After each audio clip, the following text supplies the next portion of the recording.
Welcome friends, the next question is on the screen.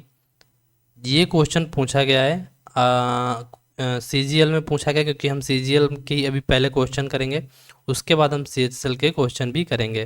तो ये भाई मेरे सीजीएल में पूछा गया है, जून में ही पूछा गया है किसी दिन, और 2019 में पूछा गया है। ठीक है, तो इस सवाल को करते हैं। और मैंने पहले भी बोला, जब कभी भी क्वेश्चन को किया करो, सबसे पहले एक बार उसको वन गो रीडिंग किया करो। अगर आपसे क्वेश्चन लगने वाला होगा तो वो एक बार में ही दिमाग में स्ट्रक कर जाएगा, अगर नहीं लगने वाला होगा तो दिमाग में स्ट्रक नहीं करेगा। आई होप गाइस ये चीज़ बात तो आपको समझ में आ गई है। ठीक है, तो हम चलते हैं अपने क्वेश्चन की ओर। जैसा कि क्वेश्चन गिवन है हमारे पास,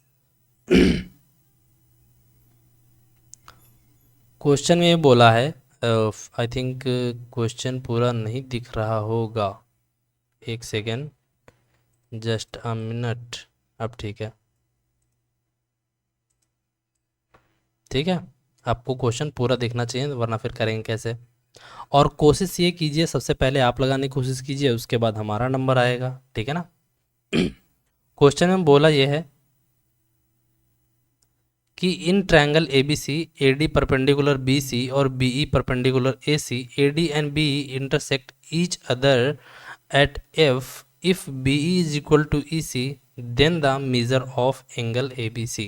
कहने का मतलब क्या है कि अगर कोई ट्रायंगल ए बी सी है, ठीक है, और जहाँ पर ए डी परपेंडिकुलर है बी सी पर, यानी कि ए से अगर मैं यहाँ पर कोई परपेंडिकुलर, टेढ़ी हो गई, एक सेकेंड, देखो, ये मैंने इस पर परपेंडिकुलर डाल दिया ए डी। ठीक है, ए डी परपेंडिकुलर मैंने बी सी पर डाला है, और बी ई जो है, बी ई परपेंडिकुलर हो जाता है ए सी पर। ठीक है, कोई प्रॉब्लम नहीं है। यहाँ पर आगे बोला है कि A D and B E intersect करते हैं ईच अदर, यानी एक दूसरे को कहाँ पर काटते हैं, एफ पर काटते हैं। ठीक है, कहाँ पर काटते हैं, एफ पर काटते हैं, कोई बात नहीं। अगर बी एफ के बराबर ए सी है, यानी कि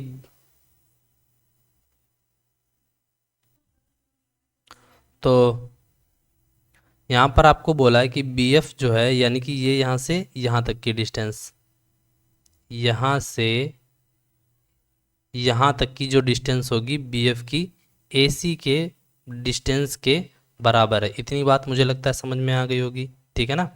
तो आपको करना ये है कि आपको करना कुछ नहीं है, आपको जब भी सिमिलैरिटी यहाँ पर लगानी पड़ेगी, और सिमिलैरिटी में आपको आसान तरीके से बताता हूँ, जितनी भी आपको क्वेश्चन रिलेटेड जो भी दिया होता है, उसी ट्रायंगल से रिलेटेड आपको सिमिलैरिटी बनानी पड़ेगी। जैसे कि यहाँ पर दिया हुआ है बी डी एफ में, ट्रायंगल बी एफ साइड जो है वो बराबर दी है किसके, ट्रायंगल ए सी की। ठीक है, तो आपको ट्रायंगल ए डी सी और ट्रायंगल बी एफ डी में कुछ ना कुछ रिलेशन ऐसा मिलेगा जिससे आप एंगल ए बी सी, ये वाला एंगल क्या कर सकते हो, बता सकते हो। ठीक है, अब मैं बताऊं क्या होगा।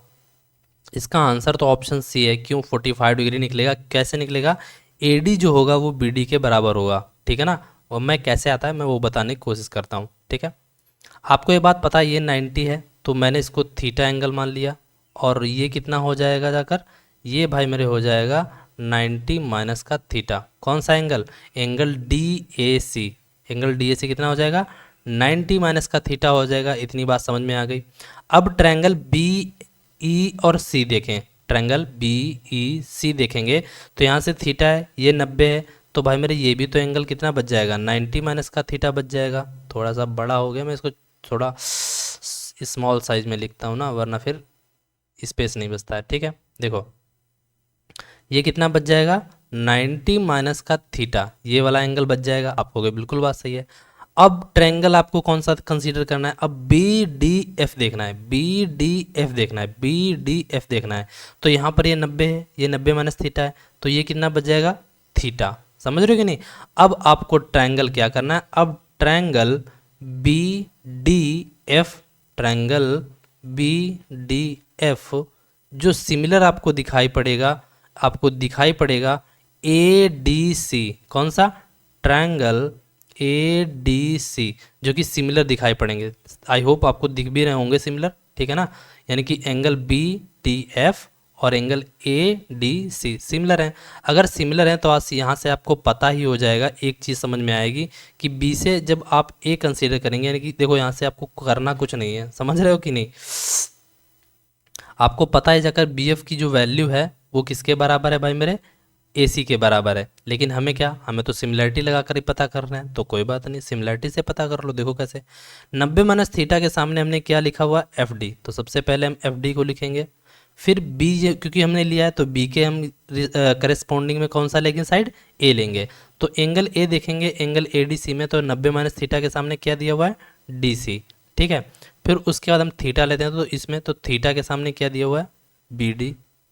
फिर उसके बाद थीटा के सामने अगर बी डी दिया हुआ तो इस थीटा के सामने क्या दिया हुआ है, ए डी। ठीक है, फिर 90 माइनस के 90 डिग्री के सामने क्या दिया हुआ side, triangle B D F में एक्स, तो इसको भी एक्स लिखेंगे। फिर इसमें 90 के सामने देखेंगे किसमें, बड़े वाले ट्रायंगल ए डी सी में, तो ये भी भाई मेरे एक्स हो जाएगी। यहाँ से एक्स एक्स खत्म हो जाएगा, यानी कि जो अनुपात बनेगा वो 1:1 हो जाएगा। अब यहाँ से एक बार इसको लगा कर देख लो, क्योंकि हमें तो केवल ट्रायंगल में रिलेशन चाहिए, तो इसकी ज़रूरत हमें नहीं पड़ेगी, तो मैं इसको कंसीडर ही क्यों करूँ जब ज़रूरत नहीं है। हमें केवल बी डी का इसके बराबर कर देना है, तो यहाँ से देखेंगे कि बी डी के बराबर ए डी आ जाएगा। क्या आ जाएगा, बी डी के जो बराबर आएगा वो भाई मेरे ए डी साइड हमारी आ जाएगी। और आपको पता ही है जाकर, एंगल बी डी ए ये 90 डिग्री है, तो ये बचे हुए एंगल दोनों इक्वल रहे होंगे आइसोसेलेस राइट एंगल ट्रायंगल से, तो एंगल हमारा ये क्या बनेगा जाकर, एंगल ए बी डी हमारा बन जाएगा जाकर 45 डिग्री। आई होप आपको यहाँ तक ये क्वेश्चन समझ में आया हो, आसानी से समझा दिया, कोई प्रॉब्लम नहीं होनी चाहिए। ठीक है, चलते हैं अगले क्वेश्चन की ओर। ठीक है,